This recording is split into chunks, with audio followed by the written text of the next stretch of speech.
नमस्कार दोस्तों। हम लोग मैथ्स में परसेंटेज पढ़ रहे थे। परसेंटेज का ये अगला वीडियो है। इसमें से हम लोग जो है कुछ अलग तरीके के सवाल करते हैं। पहला सवाल कह रहा है, तीन संख्याओं में पहली संख्या तीसरी संख्या से 30% ज्यादा है एवं दूसरी संख्या तीसरी संख्या से 30% कम है और कुछ पॉइंट्स में दिया गया है कि ये बताना है। कह रहा है कि पहली संख्या दूसरी से कितने परसेंट अधिक है और पहली संख्या दूसरी संख्या का कितना प्रतिशत है, और तीसरा पॉइंट कह रहा है कि दूसरी संख्या पहली संख्या से कितना प्रतिशत कम है। ठीक है, तो देखो दोस्तों हम जो है किस तरीके से इस सवाल को सॉल्व करते हैं। पहले तो दिया है कि तीन संख्याएं हैं, उनमें पहली संख्या तीसरी संख्या से, मान लो तीन संख्याएं, मान लेते हैं ये पहली संख्या ए, दूसरी संख्या ये बी और तीसरी संख्या ये सी।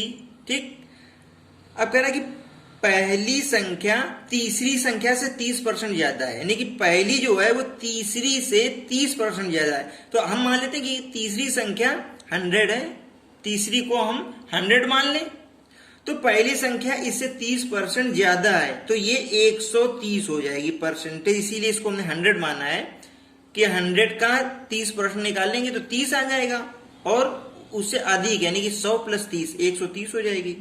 ठीक है, कह रहे दूसरी संख्या तीसरी संख्या से 30% कम है। अब जो दूसरी है वो तीसरी से 30% कम है, तो 30% इसको में कम कर देंगे तो 100 है, और इसका 30% का अगर कम करेंगे तो कितना हो जाएगा, ये 100 में से 30 लेस कर देंगे 70 हो जाएगा, ये कितना जाएगा 70 हो जाएगा। इस तरीके से हमारी तीन संख्याएं हो जाएंगी। अब क्या कह रहा है, पहली संख्या दूसरी से कितने परसेंट अधिक है, यानी कि पहली जो है वो दूसरी से कितने परसेंट अधिक है। तो देख लेते हैं कितना अधिक है। तो पहली कितनी है 130, कितनी है 130, और किससे देख रहे हैं 70 से, तो 130 में से 70 को हम क्या करें लेस करें तो कितना जाएगा, ये 0 में से 0 गया 0, और 13 में से 7 जाएगा तो ये 6। ठीक है, 60 कितनी ज्यादा है ये, यानी कि पहली संख्या दूसरी से 60 अधिक है। कितने में से, दूसरी से कंपेयर कर रहे हैं ना, तो दूसरी कितनी है 70 में से। ठीक, और परसेंटेज निकालना है तो 100 से मल्टीप्लाई कर देंगे। तो इसको अगर हम सॉल्व करेंगे तो आंसर आ जाएगा 0 से 0 कैंसिल हो जाएगा, ये हो जाएगा 600 डिवाइड बाई 7, तो ये आ जाएगा 7 छंग 42, 7 8 56। ठीक है, 7 8 ये कितना हो जाएगा, इसको अगर हम डिवाइड करेंगे तो 7 8 56 और 7 40, 7 पन्ना 35 और 5 40, 5/7। ठीक है, 5/7, तो इतने परसेंट अधिक है। सेकेंड पॉइंट कह रहा है कि पहली संख्या दूसरी संख्या का कितना प्रतिशत है।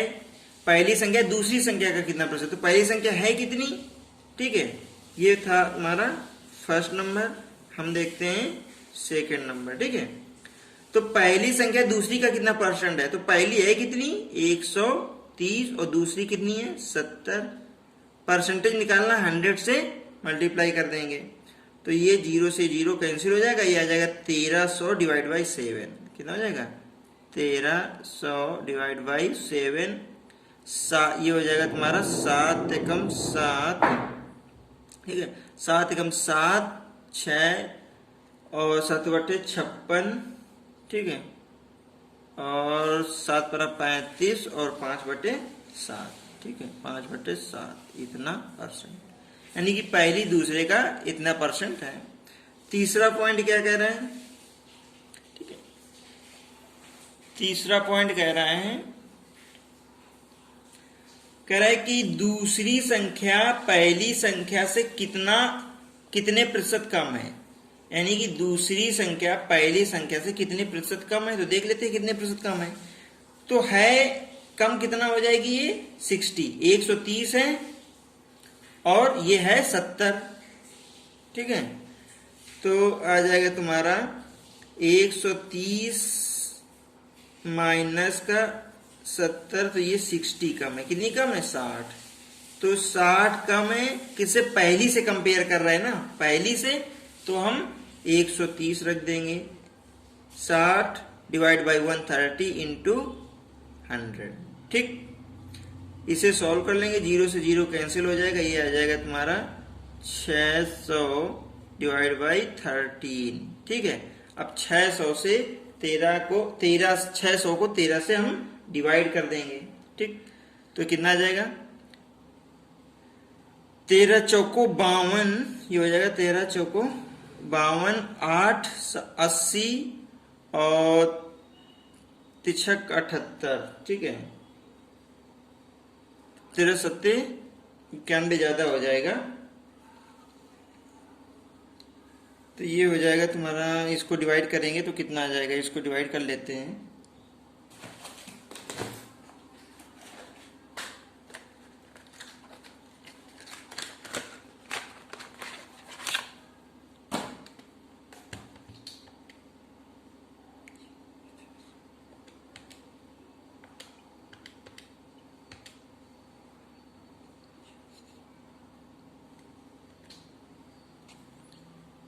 तो ये आ जाएगा 46.15%। ठीक है, 46.15%, यही आंसर हो जाएगा हमारा। ठीक है, अगला सवाल क्या कह रहा है,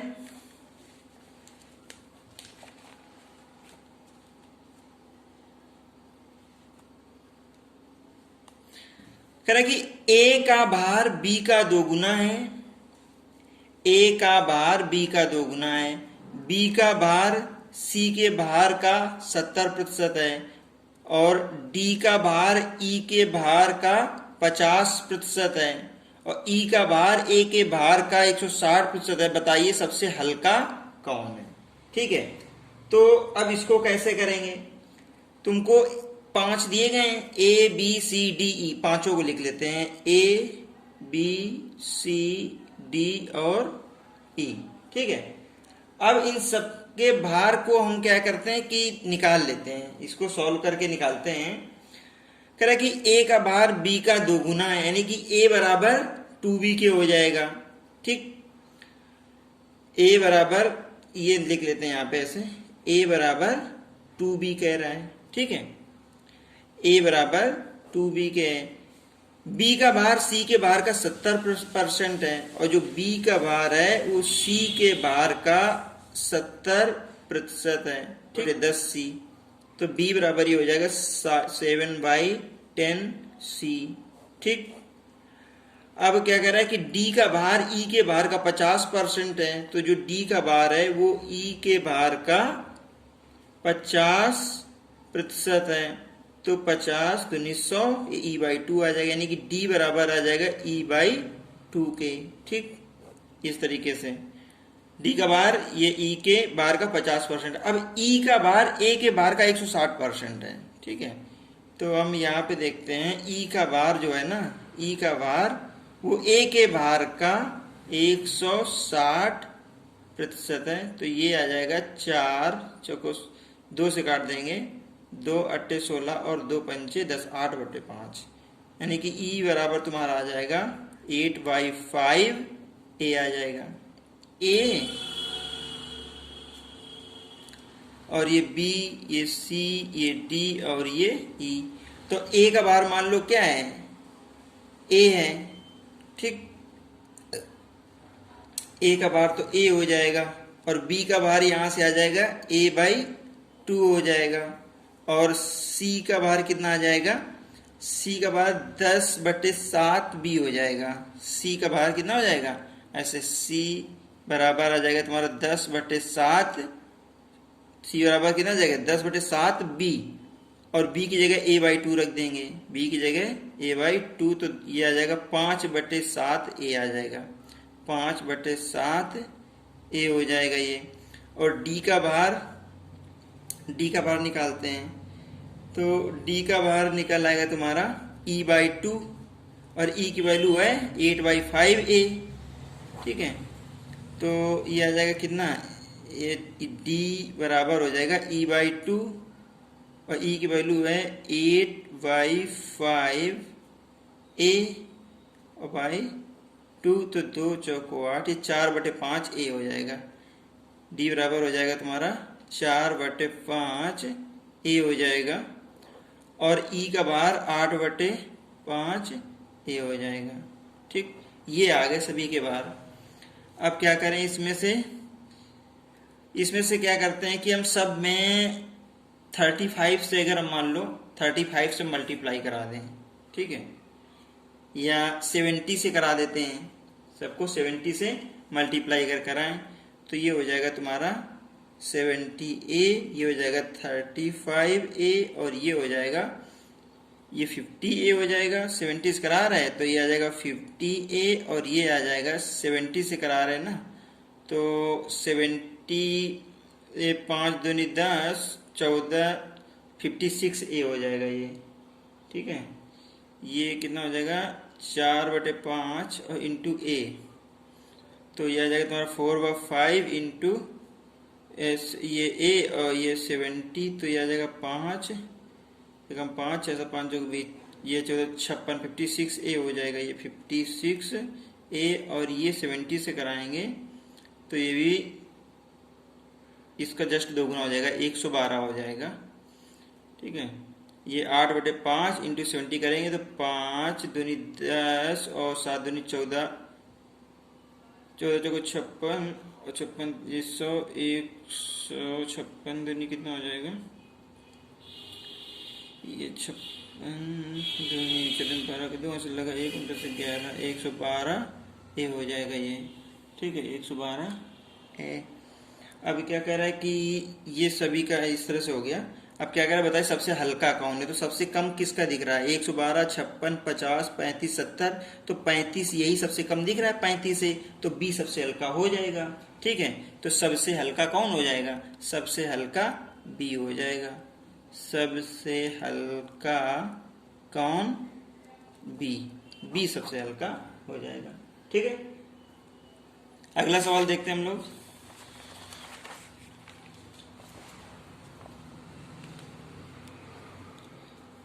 अगला सवाल कह रहा है कि 3 व्यक्ति ए बी सी की सम्मिलित आय 4,320 रुपए है। ठीक, ए बी सी है, इनकी सम्मिलित आय दी गई है 4,003 ए प्लस बी प्लस सी। ये ए प्लस बी प्लस सी की सम्मिलित आय 4,320 रुपए है। ठीक है, इनकी सम्मिलित आय दी गई है 4,320 रुपए। ठीक, तीनों अपनी आय का क्रमशः 80%, 85% तथा 75% खर्च कर देते हैं। तो इनका जो खर्च है वो ए बी सी का जो खर्च है वो 80% खर्च कर देता है और बी 85% खर्च कर देता है और सी तुम्हारा 75% खर्च कर देता है। यदि इनकी बचत में 8, 9, 20 का अनुपात हो तब सी की आय कितनी होगी, तो बच्चा कितना। ठीक है, अब खर्च मान लो कि 100 थी प्रतिशत के हिसाब से, तो 80% खर्च, 85% खर्च, 75% खर्च। अब जरा देखते हैं बचत कितनी हो जाएगी। तो 80 खर्च कर दिया तो इसका 20% बचती है, इसने 85 खर्च कर दिया तो इसकी 15% बचत होती है, इसने 75 खर्च कर दिया तो इसकी 25% बचत होती है। ठीक, अभी कह रहा है कि जो इनकी बचत है तो वो 8, 9, 20 का अनुपात है। बचत में 8:9:20 दिया गया है, ये यानी कि 20% बराबर 8 के हो जाएगा, है ना। ए की आय अगर हम निकालें तो ये आ जाएगा तुम्हारा 20%। ठीक है, 20% बराबर 8 के। ठीक, तो 100% बराबर कितने के हो जाएगा, यहां से 5 को मल्टीप्लाई करा दे इसमें से, तो 1% बराबर हो जाएगा 8/20 के। तो 100% बराबर हो जाएगा 8/20 इंटू 100, तो 20 पंचे 100, 8 पंच 40। ठीक है, 40। रेशियो के हिसाब से देखें तो ए की आय 40 है।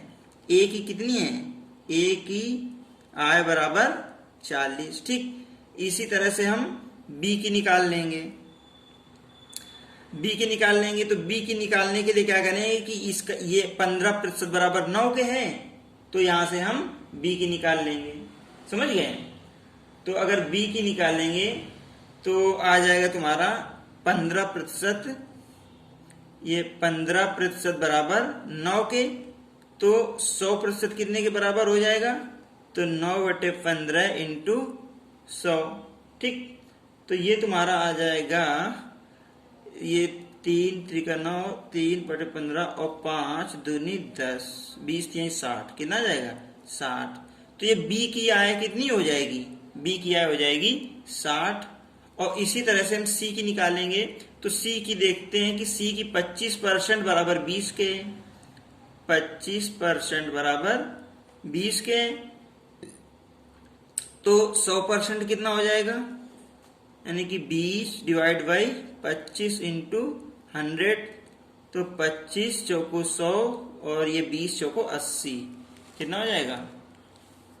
80। ठीक है, तो सी की आय कितनी हो जाएगी? 80 हो जाएगी। सी की 80 और बी की 60 और ए की 40। ठीक, अब ये थोड़ा सा अगले पेज में हम इधर देख लेते हैं। कह रहा है कि तीनों की आय ए प्लस बी प्लस सी 4320 दी गई थी ना हमें, यानी कि ए प्लस बी प्लस सी ये 4320 दी गई थी। तो ए बी सी की वैल्यू जो हमने निकाली वो उसको पुट कर देते हैं। तो ए 40 और बी है 60 और सी है 80 बराबर 4320। तो 60 40 180 180 बराबर 4320 के कर देंगे। ठीक है, 180 बराबर 4320 के। तो अब यहां से हम एक की वैल्यू निकाल लेते हैं, कितनी हो जाएगी? समझ गए? 1 बराबर कितने की हो जाएगा? 4320 डिवाइड बाई 180, 0 से 0 कैंसिल हो जाएगा। 18 दूनी 36, ये कितना जाएगा? और ये 18 चौको 72, 1 बराबर 24 के। ठीक है, 1 बराबर 24 के हो जाएगा। तो हमसे क्या कह रहा था? किसकी आय निकालनी है? सी की आय कितनी है? तो सी की भी आय 80 निकाली थी हम लोगों ने। सी की कितनी थी? 80। तो सी की आय 80 और इसमें से एक की वैल्यू 24 आई है, तो 24 इसका मल्टीप्लाई कर देंगे तो ये आ जाएगा 0। 8 चौको 32, 2 3 कैरी हो जाएगा, 8 दूनी 16 और 3 19। ठीक है, तो 1920 जो सी की आय हो जाएगी वो 1920 रुपए हो जाएगी। ठीक है, इसी तरह से हम अगला सवाल देखते हैं। कह रहे कि एक आयत की लंबाई एवं चौड़ाई को क्रमशः 20% एवं 30% बढ़ाया जाता है, बताइए उसके क्षेत्रफल में कितने प्रतिशत की वृद्धि होगी। तो ये वो सवाल है जिसमें से हम लगातार जो है वृद्धि करते हैं, जो भी वृद्धि करते हैं या कमी करते हैं तो उनका गुणा होता है। जैसे कि आयत है, तो आयत का क्षेत्रफल ए बराबर क्या होता है? लंबाई गुणते चौड़ाई होता है। तो लंबाई गुणते चौड़ाई होता है, तो हम लंबाई में भी वृद्धि कर रहे हैं। ठीक है, और चौड़ाई में भी वृद्धि कर रहे हैं। लंबाई भी बढ़ रही, चौड़ाई भी बढ़ रही, यानी कि जो चीजें बढ़ रही उनका गुणा हो रहा है आपस में। यानी कि वृद्धि, प्रतिशत वृद्धि या प्रतिशत कमी का आपस में गुणा हो रहा है। ठीक है, तो हम क्या करें? तो इनको ऐसा करते हैं कि एक मान लेते हैं। मान लो लंबाई, ठीक है, और गुणते चौड़ाई बराबर क्षेत्रफल, ये होता है। तो मान लो लंबाई कितनी थी? 1, चौड़ाई भी मान लेते हैं 1, तो क्षेत्रफल कितना आ जाएगा? 1। ठीक, अब कह रहा है कि लंबाई को 20% बढ़ा दिया तो लंबाई हो जाएगी 120%। ठीक है, कितनी हो जाएगी? 120%। तो 120 और परसेंट ऐसे लिखेंगे तो 1 2 0 से ये 1.2 हो जाएगा। तो लंबाई हो जाएगी 1.2 इंटू चौड़ाई को 30% बढ़ाया जाता है तो वो हो जाएगी 1.3। ठीक, अब इसको अगर मल्टीप्लाई करा लें इसका तो कितना जाएगा? 13 दूनी 26 का 6, यहां से लगा 2, तो 13 कम 13 और 2 15। ठीक, ये आ जाएगा 1.56। तो कह रहे क्षेत्रफल में कितनी वृद्धि होगी। तो पहले क्षेत्रफल कितना था? 1, अब कितना हो गया? 1.56। तो क्षेत्रफल में जो वृद्धि डेल्टा ए है वो है 0.56। समझ गए? ये 1 में वृद्धि है। कितने में? 1 में। 100 में कराना है तो 100 से हम इसमें मल्टीप्लाई कर देंगे। अगर प्रतिशत निकालना है तो ये आ जाएगा 56% आ जाएगा। यानी कि क्षेत्रफल में 56% की वृद्धि हो जाएगी। समझ गए? अब इसका एक या तो डायरेक्ट फार्मूला होता है उससे कर सकते हो कि जब भी इस तरह का दिया गया हो कि उसमें से गुणन में जो है लंबाई और चौड़ाई में वृद्धि हो रही हो लगातार, तो उसके लिए हम ऐसे फार्मूला निकालते हैं कि प्रतिशत वृद्धि या जो कमी होती है वो a plus B plus a into B upon 100, इस फार्मूले का यूज करके हम कर सकते हैं। जैसे कि इसमें देखें तो लंबाई में 20% की वृद्धि हुई थी तो 20 रख दिया, चौड़ाई में 30% की वृद्धि हुई थी तो 30 रख दिया, और ये आ जाएगा 20 इंटू 30 अपॉन में 100। तो ये 1 2 जीरो से ये दोनों जीरो कैंसिल हो जाएंगे, ये 20 और ये 30 कितना हो जाएगा 50, और प्लस का ये 3 दूनी 6, तो ये आ जाएगा 56%। यहां से डायरेक्ट प्रतिशत में निकल करके आएगा। इस तरीके से क्षेत्रफल में 56% की वृद्धि हो जाएगी। ठीक है दोस्तों, और भी कई तरीके हैं सॉल्व करने के इसको। जैसे कि हम लोगों ने लंबाई चौड़ाई को 1 1 माना था तो क्षेत्रफल 1 आ गया था। चाहे तो लंबाई और चौड़ाई को हम लोग 10 10 मान लें जिससे क्षेत्रफल सीधे 100 आ जाएगा। ठीक है, तो चलिए अगला सवाल देखते हैं। कह रहा है कि किसी त्रिभुज के आधार को 20% कम कर दिया गया हो और उसकी ऊंचाई को 10% कम कर दिया गया हो, तो बताइए कि उसके क्षेत्रफल में कितने प्रतिशत की कमी आएगी। ये भी सेम सवाल है, क्योंकि जो त्रिभुज का क्षेत्रफल होता है, ठीक है, त्रिभुज का जो क्षेत्रफल एरिया होता है वो 1/2 आधार गुणते ऊंचाई, ये होता है a इंटू एच। तो यहाँ पे भी देखो दोनों डिजिट जो है जिनमें वृद्धि या कमी की जा रही है तो उनका गुणा हो रहा है। ठीक है, तो यहाँ पे भी सेम फार्मूला यूज करेंगे, 1/2 कांस्टेंट वैल्यू, इससे हमारा कोई मतलब नहीं होगा।